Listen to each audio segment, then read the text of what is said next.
Afternoon, everyone.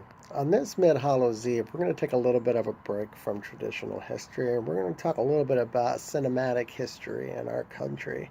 We're going to start in 1972 with The Godfather.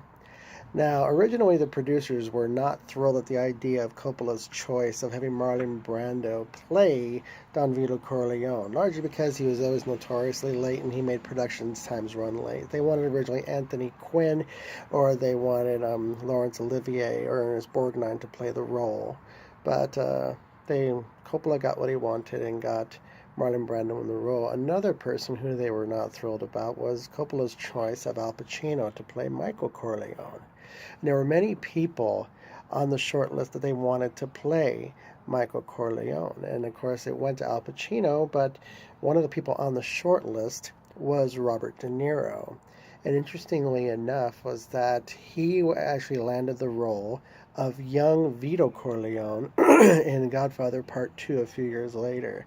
And what's interesting about that is that both he and Marlon Brando were the two people to win an Academy Award for pretty much the exact same role.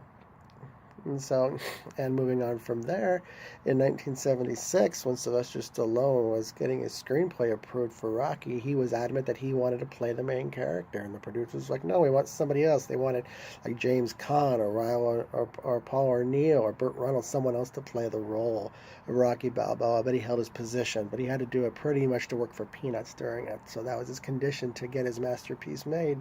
So I'm thankful that he got that one done. And another one we come to is in 1939, The Wizard of Oz. Both the book and the movie, there's a great deal of symbolism behind it. Now, Dorothy was the populace. What that is she's the one who spoke for the common people.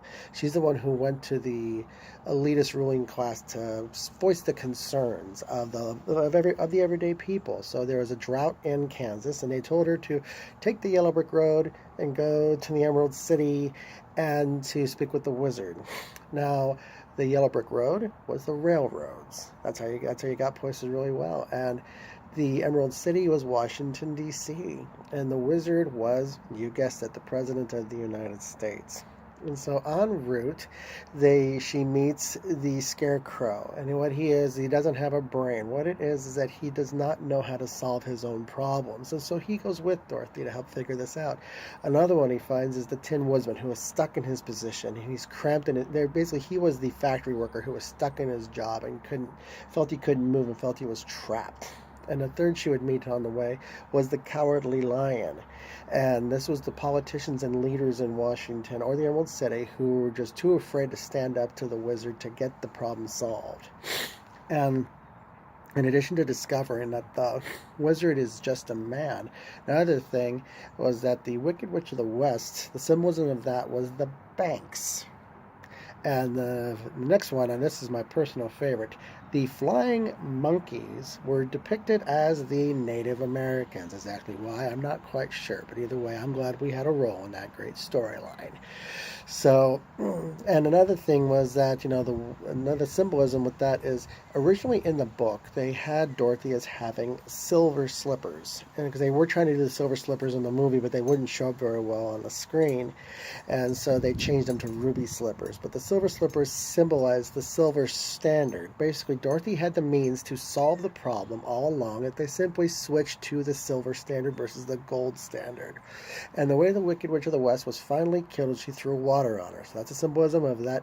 It rained in Kansas, which means the drought was over. So there's a great deal of symbolism with the Wizard of Oz. Now, another interesting point was the main reason why the Wizard of Oz did not win the Academy Award for Best Picture in 1939 is it was against Margaret Mitchell's masterpiece, Gone with the Wind. And that book and movie is one of the few movies that were pretty much true to the book, almost to a T. The only real difference between the book and the movie is that in the book, Scarlett has children with each of her first husbands in the book, and that's the only thing they omitted from the actual film. So there's a little bit of cinematic history today to think about on Halloween. Take care, kids. Till next time.